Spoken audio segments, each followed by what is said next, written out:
G'day, I'm Big Bro, and I'm here at Linux Conference Australia with Andrew Tanenbaum. Andy's the key developer of the operating system Minix. Minix was developed in 1987 and ultimately influenced the development of Linux. So first off, tell us a little bit about yourself. Where are you from? Originally, I'm from New York City, but I'm now living in the Netherlands. Okay. So why did you decide to come to Linux Conference Australia? Oh, I was invited to be the keynote speaker.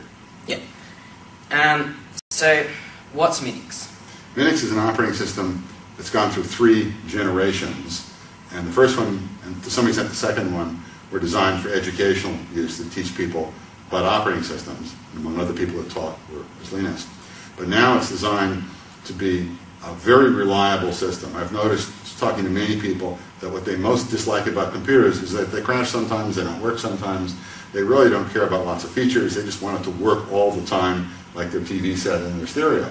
And so we're trying to build an operating system which is extremely stable, which can repair itself, and which is just very high reliability. So originally it was created for educational use. So what influenced you to create it for the educational use? Interestingly enough, there's a connection with the University of New South Wales that John Lyons wrote a book about version 6 Unix, which is widely used for teaching.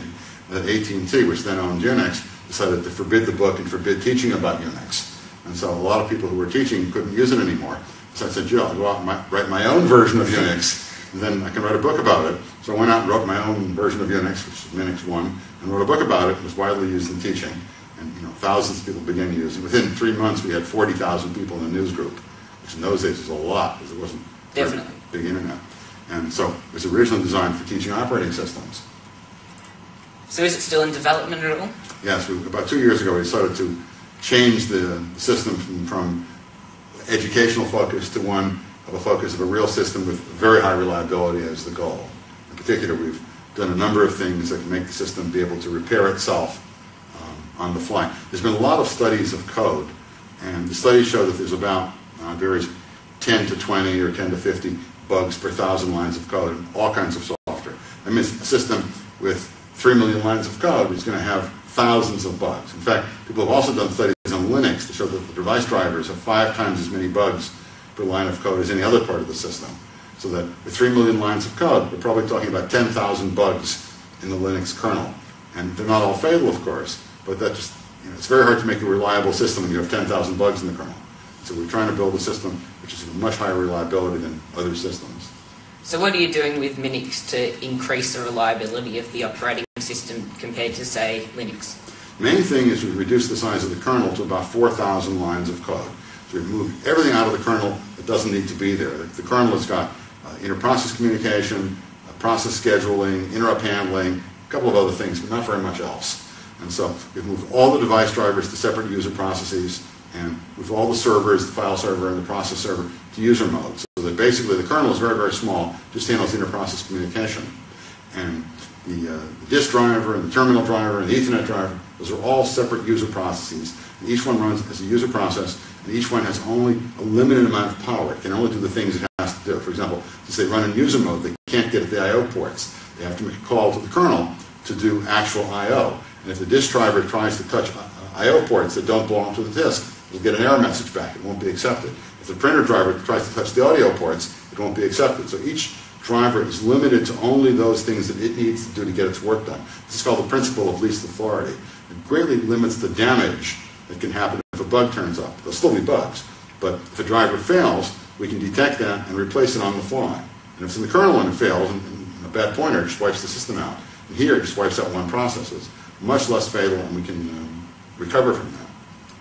So it's using a microkernel. What is a microkernel, and why did you choose it as opposed to the monolithic kernel that's used in Linux? Actually, it's the other way around. Minix came before Linux, okay? And Linux was later derived or based on Minix in some sense. The idea of a microkernel, which has been around now for 30 or 40 years, is to get bugs in the kernel are much more serious than bugs in user mode. Okay? A bug in LS or in Firefox will not bring down the operating system. A bug in the Linux disk driver will bring down the whole system. So you want to get as much code as you can out of the kernel, so the kernel is as small and reliable as possible. A kernel with 3 or 4 million lines of code is just going to have thousands of errors in it. A kernel which is 4,000 lines of code might have 20 errors in it, and there's a chance you might find them in the course of time. And so the idea is for high reliability, one has little code in the kernel as you can get away with, and if everything else run as separate processes in such a way that the process is a well-defined interface to the rest of the system, and in the event of a failure, that process, that component can be replaced without bringing the whole system down. So it's for high reliability is the reason. So what license did you release Minix under? The Berkeley license, BSD license. So why are you using the BSD license as opposed to like the GPL and things that other people release their code under? Well, some people use the BSD license, some people use Creative Commons license, there are hundreds of licenses. The BSD license gives you the maximum freedom. Do whatever you want with it, no restrictions, except you can't sue us. Other than that, there's no restrictions, so it gives you the most freedom. Let's see. In the past, there's been conflicts between you and Linus. I would dispute that, but there was one short exchange in 1992 about how to design a kernel, which lasted about a week, and that's the only dispute I've ever had with Linus. And unfortunately, that's still out there. It's got a lot of publicity, but we had an exchange of 5 or 6 email messages 15 years ago. But other than that, I've had no problem with Linus. I don't think he has any problem with me. So what's your current relationship with him? Do you talk to him much as a developer, or? No, I mean, he's doing his thing, I'm doing my thing, but we're not at odds or anything.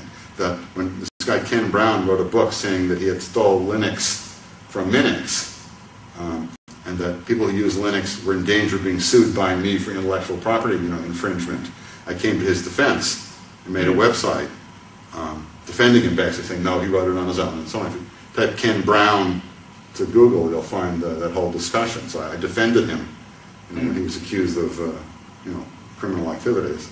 So I actually have nothing against him, and I don't think he has anything against me. So I presume it's a little bit of people manipulating your words and stuff. There was this one exchange, 15 years ago, but we probably much more in common than we have in differences. You also administrate the website electoralvote.com. So as some people know, you do have some strong political views. Why did you create that website? The original reason for creating the website was to register overseas voters. In the U.S., it's relatively easy to register the voters in Ohio. You go to some town, you go to 1 Main Street, knock on the door, see if there are any voters there, and you go to 2 Main Street, 3 Main Street, 4 Main Street, and you've got the 614 Main Street, you've registered all the voters on that street. You can't do that overseas. There's probably 7 million Americans living overseas that are very hard to find. You can't register them, but they can all vote, those over 18. And so the idea was to have a website which would attract voters from all over, but also overseas voters. And there was a banner ad on it. If you clicked on the banner ad, it would ask you, are you an overseas voter? And if so, it would ask you what state and so on. It would ultimately lead to getting you registered to vote. That was the original goal. And in 2004, we registered over 30,000 voters, so it was quite effective.